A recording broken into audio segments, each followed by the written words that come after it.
Hi, magandang araw po ulit sa inyong lahat for our second reading of the day. Tingnan naman po natin kung ano po ang makikita natin sa second reading of the day. Yan, ako. Yan, tingnan po natin kung ano po ang makikita natin sa second reading of the day. Tingnan po natin.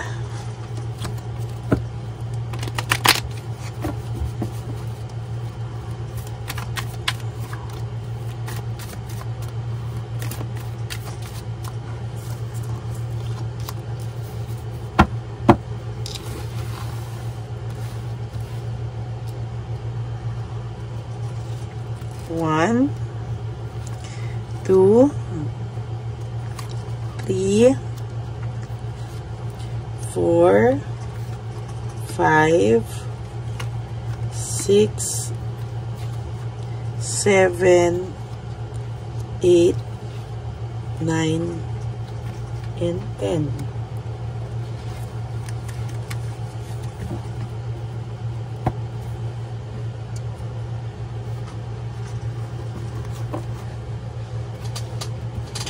Pili po tayo ng 10 naman dito.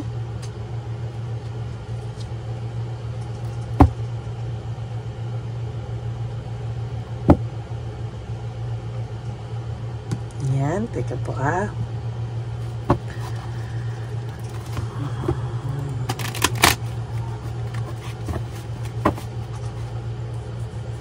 Pili po tayo. Pili po tayo ng 10. 1, 2, 3, 4, 5, 6, 7, 8, 9, and 10.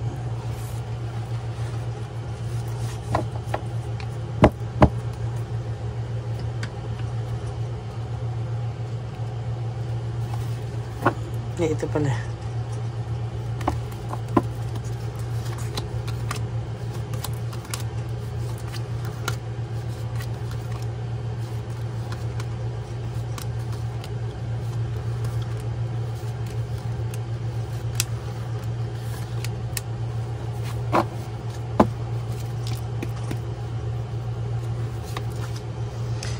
Isolation. Doon talaga ngayon nakikita ko po kung gaano niya po dinidetach ang sarili niya sa ibang tao, no? Kung dati po talagang mayabang ito na gusto niyang pagkalat sa buong mundo, na talagang siya ay masayang-masaya, na siya ay ganyan, na kung ano-ano pa man, no? Pero sa ngayon po, sa nakikita ko po ngayon, hindi po yan matatawaran, ano? Talagang sa nakikita ko po, magulo po ang isip nitong taong to, at hindi po siya titigil ng kakaisip, no? Dahil po ngayon hindi na po siya masaya. Sa totoo lang, siya po ay nalulungkot na, at sa nakikita ko po, lalo po siyang malulungkot sa mga susunod na araw ng buhay niya, no? Sa nakikita ko po ay hindi po ito titigil na maging malungkot. Hindi po ito titigil na para po siyang nalulungkot na hindi niya maintindihan, ano? Sa nakikita ko po sa kanya ay nahihirapan po siyang i-explain yung nararamdaman niya sa mismong sarili niya po. As a matter of fact, itong tao pong ito ngayon ay napapagod na, no? Ay, nako. Yun po yung hindi niya po yan no? Hindi niya po ito isip-isip, no, kung ano po ba ang dapat niyang gawin sa sarili niya, no? Siya po ay napapagod, siya po ay totally, sabi niya, bakit ba ako hindi matahimik, no? Hindi po kasi siya matahimik, kaya ngayon po ina-isolate niya po yung sarili niya sa ibang tao. Okay? Naging selfish po kasi siya, at talagang naging makasarili po, no? Naging makasarili po siya, naging selfish po siya. Hindi niya po ngayon alam kung ano po yung gagawin niya. Bakit po siya napagod ng sobra-sobra, no? Kung baga po sa nangyayari ngayon, siya po ay may matinding pinagdadaanan, no, na hindi niya po ma-explain sa'yo.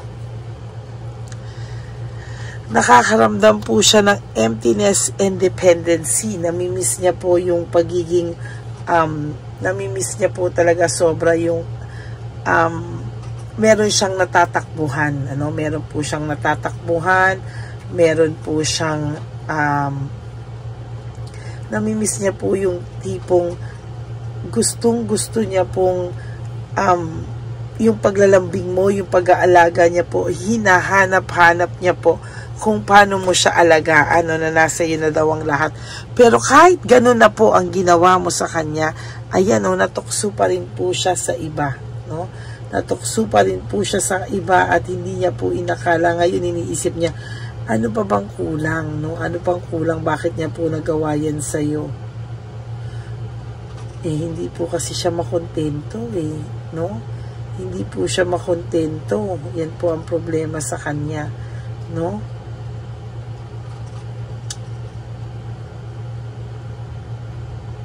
Yan po ang problema sa kanya, hindi po siya makontento, no? Yan po talaga yung nakikita kong matinding problema sa kanya.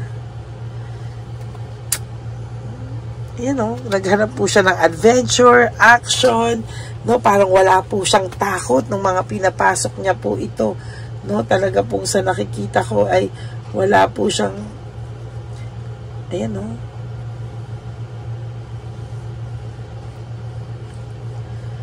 Grabe po talaga, no? Talagang sa nakikita ko po, ngayon ko po nararamdaman na talagang walang-wala na po talaga itong mukhang ihaharap sa'yo, no? Sa nakikita ko po, totally disaster po ang buhay ng taong ito ngayon.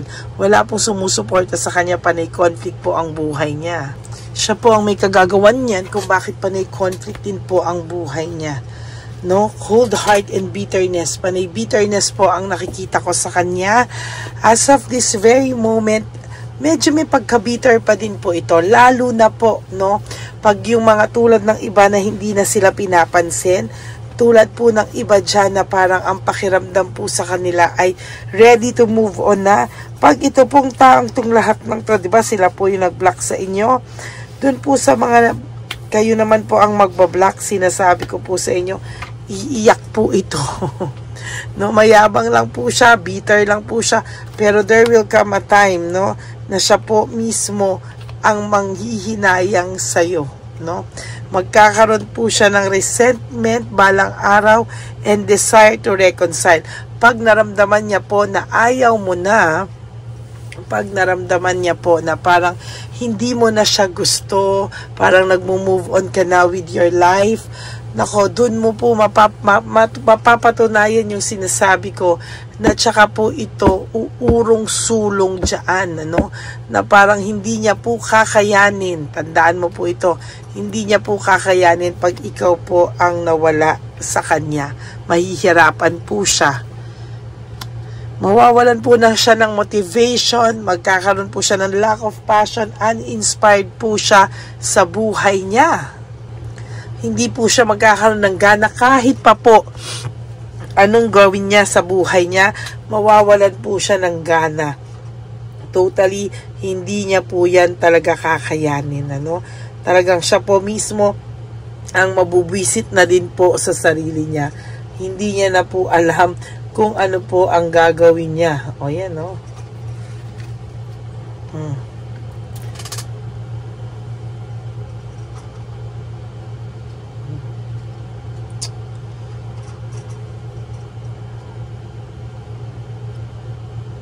Grabe.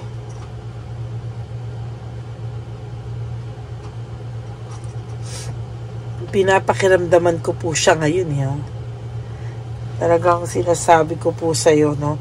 Hindi niya po kakayanin talaga ang lahat ng ito, no?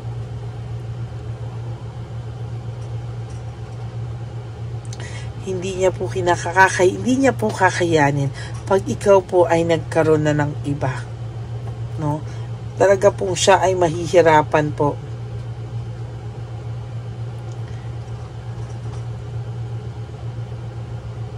Talaga pong hindi po siya matatahimik pag ikaw na po yung umayaw, no? Pag ikaw po yung umayaw, hindi niya po matatanggap. Pag ikaw na po yung napagod, umayaw na sa kanya, talagang give up mo na siya, ayaw po niya, no? Pag ikaw na ang sumuko at umayaw, hindi niya kakayanin.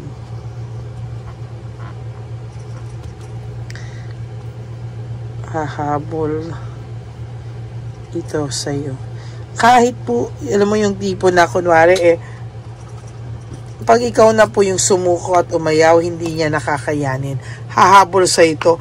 Kahit mayabang pa ito, yung kunwari pagalit, aaway ka, iba-ibang strategy po yung gagawin niya sa'yo para mapansin mo siya. Magpapapansin ito sa'yo. Sinasabi ko po sa'yo, magpapapansin ito.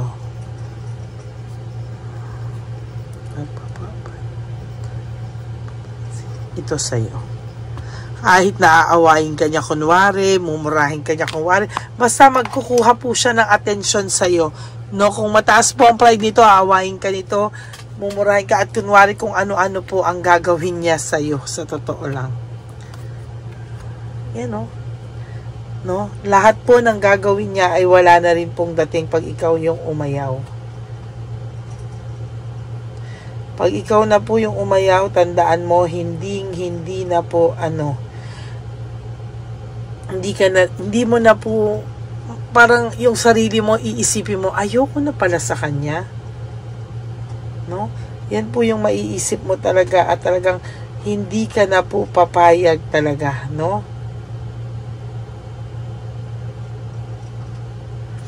Hindi ka na po papayag talaga na maloko ka pa ulit, masaktan ka pa ulit, pero siya, hindi po siya papayag na ikaw ay magkaroon ng iba. Yan o, nagkaroon po sa relasyon nyo ng deception, manipulation, no, mga tactics, strategies, lahat na, no? Pero sa totoo lang po, napakasaklap po ng nangyayari, oh. Talagang hindi talaga yan, aray ka po talaga sa kanya. Ayan, no?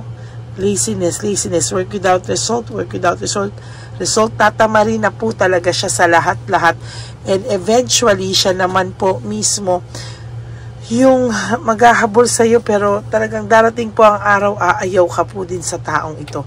Kahit gaano mo po siya kamahal ngayon, pag na-drain ka na po sa taong ito, talagang dahil sa sobra niya pong makasarili, ayan no, sobra po siyang makasarili, sobra ka po niyang sinaktan, there's heartbreak, suffering and grief, no? Sobra ka po niyang sinaktan, hindi mo na rin po gugustuhin pa, no, nang bumalik sa kanya, no?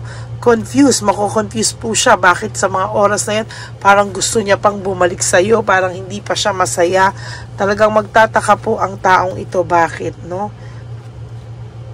Ayan, no? Talagang resentment and desire to reconcile,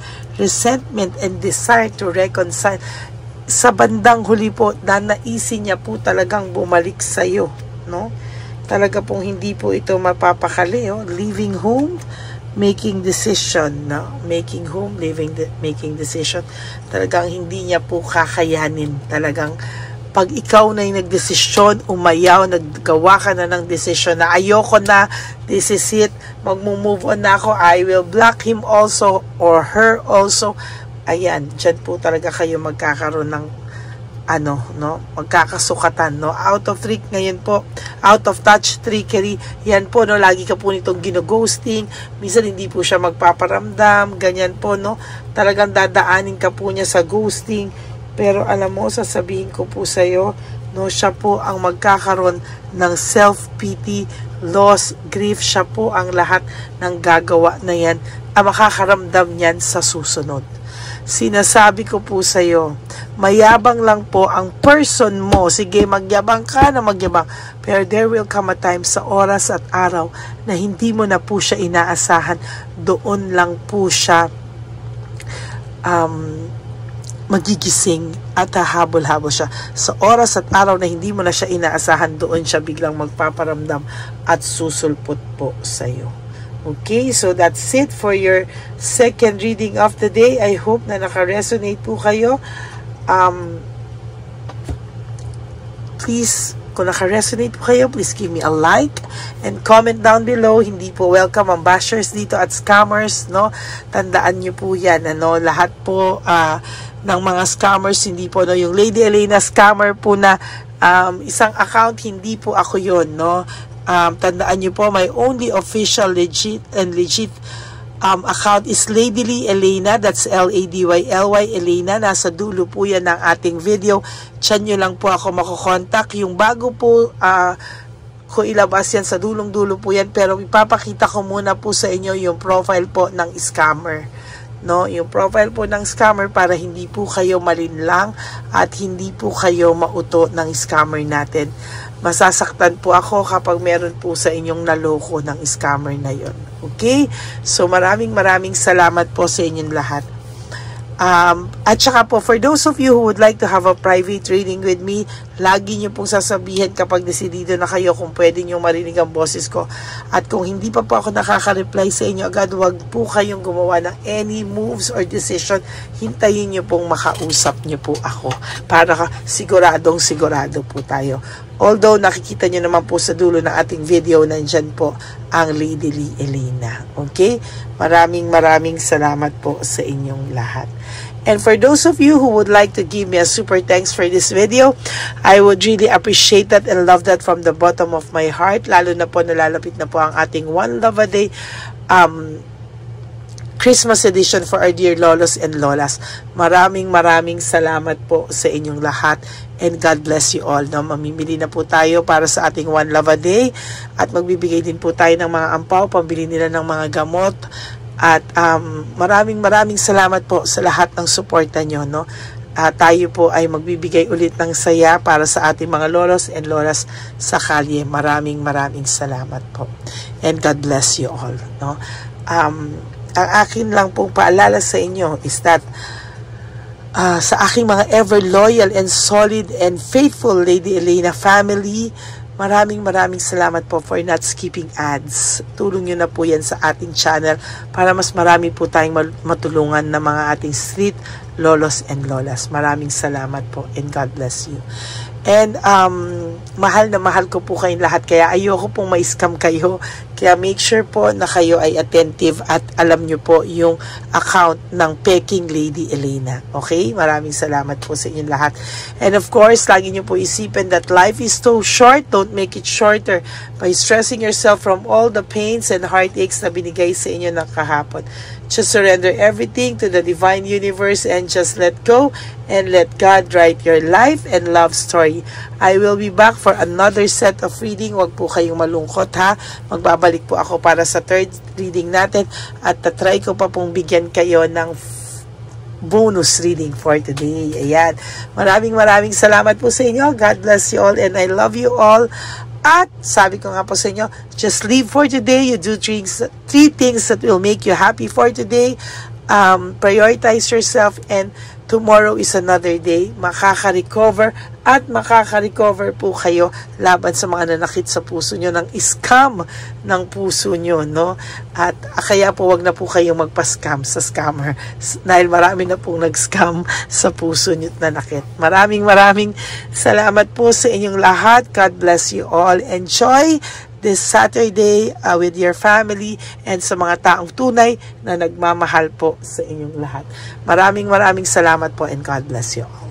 Magandang gabi po ulit sa inyong lahat. Ako po ay muling nagpapaalala sa inyo na mayroon pong lumalabas sa FB at Messenger account na fake account po, no, nang hihingi po ng $25 through PayPal at hindi po yan totoo.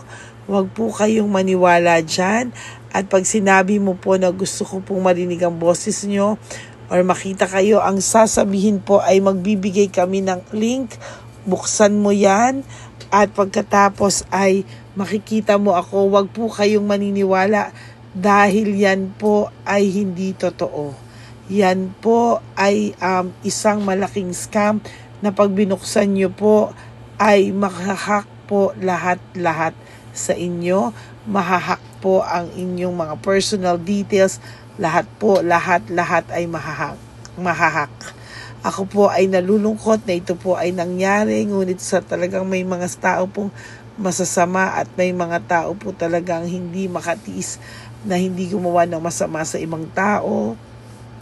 Pero maging aware po sana kayo, tulungan niyo po ako, i-report po natin yung fake na yan at sa FB para siya po ay mawala na at wala na po siyang mabiktima pa. No? Nandyan po lahat ng details at maraming salamat po sa inyong lahat. Maraming salamat po sa inyong lahat at mag-iingat po kayo.